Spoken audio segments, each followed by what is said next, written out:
हरे कृष्णा। स्वागत है आपका मेरे चैनल लाइव विद श्वेता में।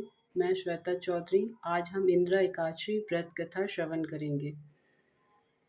इंदिरा एकादशी व्रत कथा इस प्रकार है। पुराणों में वर्णन है कि सतयुग में इंद्रसेन नाम का एक राजा था।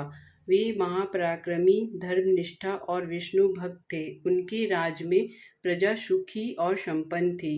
एक दिन राजा अपने दरबार में बैठे थे, तभी आकाशवाणी हुई। आकाशवाणी में कहा गया कि हे राजन, तुम्हारे पिता का स्वर्गलोक से पतन हो चुका है और वे पितृलोक में दुख भोग रहे हैं।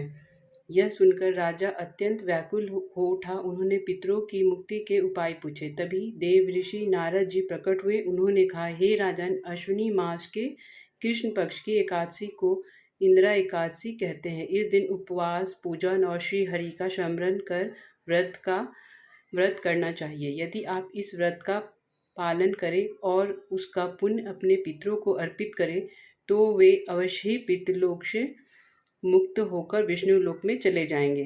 राजन इंद्रसेन ने विधि पूर्वक व्रत किया। व्रत के दिन उन्होंने प्रातः स्नान कर भगवान विष्णु की पूजा की, कथा सुनी और दान पुण्य किया।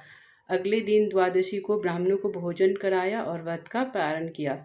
इस व्रत के प्रभाव से उनके पिता को मुक्ति मिली और वे विष्णु लोक चले गए। व्रत का महत्व। इंदिरा एकादशी व्रत करने से पितरों की आत्मा को शांति मिलती है। यह व्रत पापों का नाश करने वाला और विष्णु लोक की प्राप्ति कराने वाला है। विशेष रूप से यह पितृ पक्ष में आता है, इसलिए इसका महत्व और भी बढ़ जाता है। इस प्रकार आप ये व्रत करके अपने पितरों को ये व्रत का महत्व जो होता है उसे दान कर सकते हैं। इसीलिए ये पितृ पक्ष में पड़ता है, इसलिए यह एकादशी का महत्व विशेष है पितरों के लिए। और आप अगर व्रत करते हैं तो व्रत कथा अवश्य श्रवण करें। राधे राधे।